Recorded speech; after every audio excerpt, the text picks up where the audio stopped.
ياتي أحمد شوبير وآخر تجارب المنتخب الوطني المصري الودية أمام المنتخب المقدوني. ده حسام حسن كابتن منتخب مصر.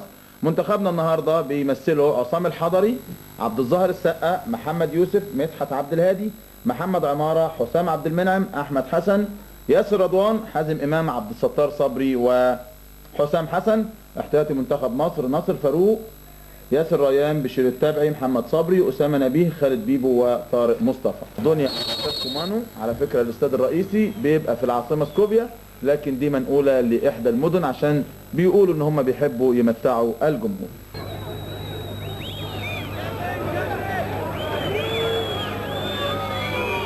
مرة تانية عايز يرفع عرضية جوه المنطقة، رجع في كلامه تاني.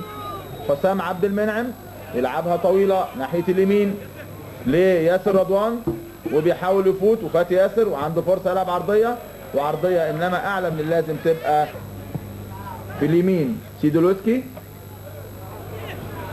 7 فالتك جوزيف ويلعب طويلة انما على طول بالعقل مدحت عبد الهادي للصدوني. خد مشوار حوالي 50 ياردة. رقم 8 ميتيفيسكي وشاط واحدة تبقى ضربة مرمى لمنتخب مصر. على طول عبد الظاهر السقا جول دي بدي توصل لحازم امام، واخد له مكان حسام حسن وحطها له حسام، وممكن ياخد بوش رجله مره واحده واتاخدت حلو وضربه مرمى لمنتخب مقدونيا. انما اتعملت في لمسه ولعبه ما تلاقيش غير رقم 7 جوزيف يقطع منه عبد الستار ويلعب عرضيه وهارد لك يا حسام. اتعملت حلوه قوي على طول ل6 جوران وبيحاول يضغط حازم وضغط وفرصه وهدف، وعلى طول من على خط الجون بيطلع رقم 2 جوز سيدولسكي هدف اكيد. ضغط حسام وضغط حازم واتعملت حلوه قوي وخدها حازم وفات، انما مشتركه الحقيقه ودخول حارس المرمى عليه برضه ما خلاش يلعبها على راحته ويطلع. ده جهازنا الفني علاء شاكر وفكري صالح بيدوا له الفرصه الحكم حازم امام، وحلوه لحسام حسن وتسلل يعني مش باينه، الكاميرا مش فاتحه قوي عشان تقدر تحكم وتتشاط. يطلع حسام عبد المنعم ومهاره حلوه من عبد الستار صبري في الشمال عند عماره ويلحق عماره ويلعب الكره العرضيه، يطلع على طول سيدوليسكي. لسه في احداث ثلث ساعه الاولى والنتيجه التعادل بدون اهداف. وادي شوطه من حسام حسن تبقى الناحيه الدفاعيه. يقطع 5 إيجور نيكولوفسكي. هجمة تاني وشوطة وأول تسديدة على مرمى عصام الحضري توصل سهلة. كامبوس حارس مرمى المنتخب المكسيكي مثال للحارس القصير ولكنه موهوب. هجمة تاني لمنتخب مقدونيا فعملت عرضية وتوصل تاني لعصام الحضري. يبقى بعد عبد الستار مرة تانية هي حتته اللي بيستريح فيها ناحية الشمال عبد الستار لعمارة والعرضية وحسام وحازم، واول كوره تقدر تقول فرصه حقيقيه لمنتخب مصر خد حازم، انما جوجو في الوقت المناسب عدت او جلت من حسام وحازم خدها بوش رجله حلوه قوي وصعبه قوي، ولكن موهبه جوجو تتفوق وكره على الارض. بيلعب في بورشيبه المقدوني ياخد حسام حسن ويشوط واحده من بعيد قوي وتوصل سهله في ايد جوجو جورجيف. حسن بيدور يدي لمين في اليمين، زاد له كويس ياسر رضوان ولازم واحده ياسر جوه المنطقه. ياسر رضوان ويلعب عرضيه وحلوه والله وحسام حسن، انما تخبط وتطول وتبقى رمي التماس للمنتخب المقدوني. لكن حلوه حسام حسن محمد عماره، ولو لمسه واحده عماره تبقى احلى، واتعملت عرضيه انما على طول يشتت دفاع مقدونيا وتبقى رمي التماس لمنتخب مصر. لكن الحقيقه الكرات العرضيه فيها خطوره خصوصا من ناحيه عماره وياسر رضوان. عمارة ظابطها اكتر لان تقدمه اكتر. رمي التماس لمقدونيا تلعب طويله ونخلي بالنا جوه المنطقه يا مدحت بلاش ماسك، تتلعب وتتشاط وتخبط فيه. اتعملت المره دي بتكتيك جديد عشان ياخد على طول واحده على الطاير وهدف يعني مفاجئ والصوره تغني عن التعليق. سينوفسكي من اول تسديده حقيقيه على مرمى منتخب مصر الضربه الركنيه خدها الاستلام وشاط تخبط في ايد عصام وحاول يحطها بالبوكس، خد ايده وده غلط تبقى الهدف الاول للمنتخب المقدوني في اللحظات الاخيرة رضوان. وهنبدأ بقى مشوار محاولة تعويض الهدف وصفارة نهاية الشوط الاول، يعني الجون كان في الدقيقة 45. مرة تانية اعزائي المشاهدين، واحداث الشوط الثاني من مباراة منتخب مصر ومقدونيا، والدقيقة الثانية وما تزال النتيجة تقدم 1-0 لمنتخب مقدونيا بالهدف اللي سجلوه في اخر دقيقة من الشوط الاول. ادي ضربة ركنية للمنتخب المقدوني اللي ياسر رضوان ومعاه 5 بيجور وعرضية وخطورة، انما على طول بيطلع جرام قبل حسام حسن. توصل فرصة من حازم امام حطها حلوة قوي وطلعها سيدوليسكي من على خط المرمى. وكرة تانية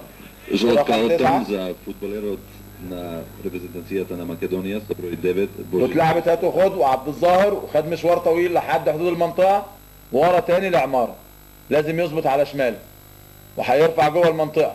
هيدي لمين؟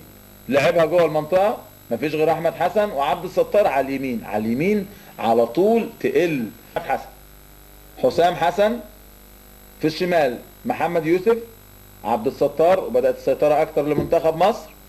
عبد الستار واخد له مكان عمارة وحلوة وعرضية وتتلعب بالراس، انما ضربة مرمى لمنتخب مقدونيا. لكن يعني ما نقدرش نقول ان المنتخب المقدوني فريق قوي، فريق عادي.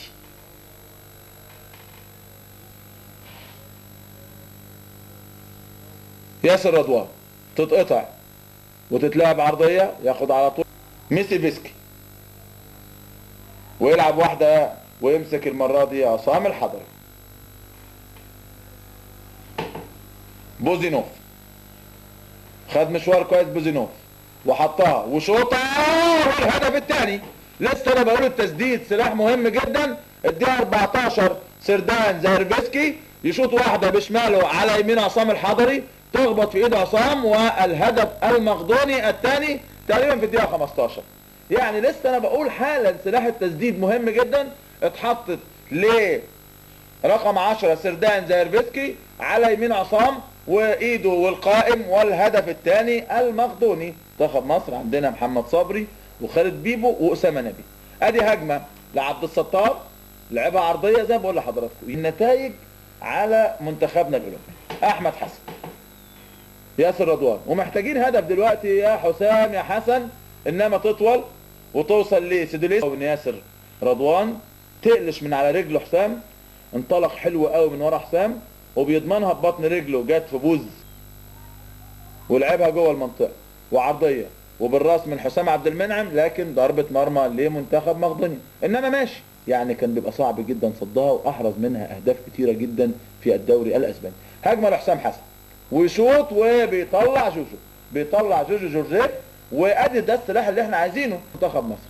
ضربه ركنيه اتلعبت على القائم القريب واتعملت المره دي لمدحت عبد الهادي، يشتت على طول دفاع مقدونيا، والهجمه المرتده للفريق المقدوني ياخد على طول بوزينوف في الشمال لاستين شاكري ياخد تاني. طبعا ماتش ودي ماتش رسمي اسمها هزيمه. حازم امام وفات حلو قوي حازم ولعبها احلى لعبد الستار.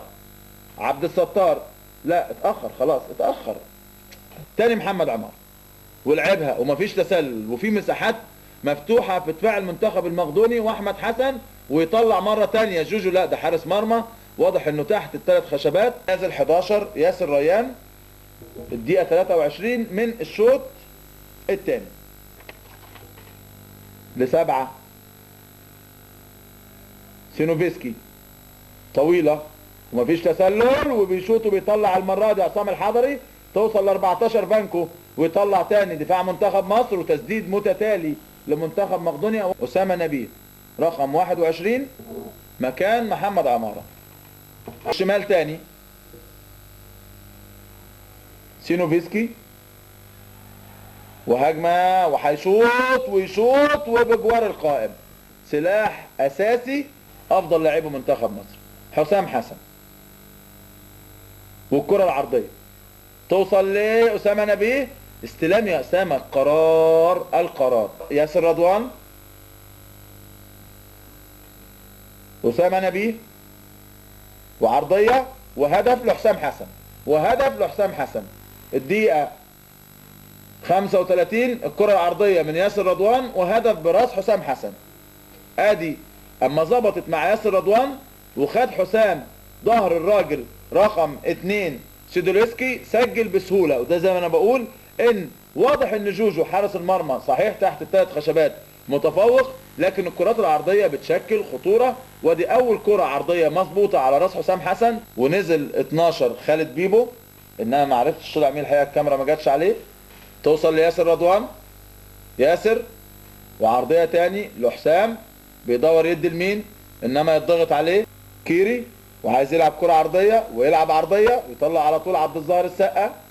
توصل لخالد بيبو، خالد بيبو سريع خالد وبياخد ناحية اليمين كويس قوي، واخد له مكان حازم امام في اليمين، فضل انه يكمل ويلعب العرضية، انما المرة دي سيدريسكي قبل حسام تاني، ايوه كده، ويشوط. والهدف التاني، والهدف التاني لمنتخب مصر في الدقيقة 38 من الشوط الثاني. اتعملت حلوة قوي قوي قوي، واتاخدت يا اسامة يا نبيل، اتعملت حلو وخد بوش رجله. هو ده الصح، هو ده التسديد اللي يجيب اجوان. امال الاجوان تيجي ازاي؟ اتعملت حلو تنفس المنتخب المصري وجهازه الفني الصعداء. اسامة نبيه يسجل هدف التعادل لمنتخب مصر في الدقيقة 39. اكثر اللاعبين جهدا الحقيقة كان احمد حسن، عمل مباراة كويسة. خرج احمد ونزل مكانه محمد صبري. ضغط على صبري، يرجع تاني لياسر ريان ومفيش تسلل، ولو اتعملت عرضية ممكن تعمل خطورة. عرضية عالية قوي على القائم البعيد، في اليمين ياسر رضوان، وبيصفر الحكم بعد اضافة 4 دقايق وقت بدل ضايع، وينهي هذا اللقاء. والنتيجة التعادل 2-2 بين منتخب مصر ومنتخب مقدونيا.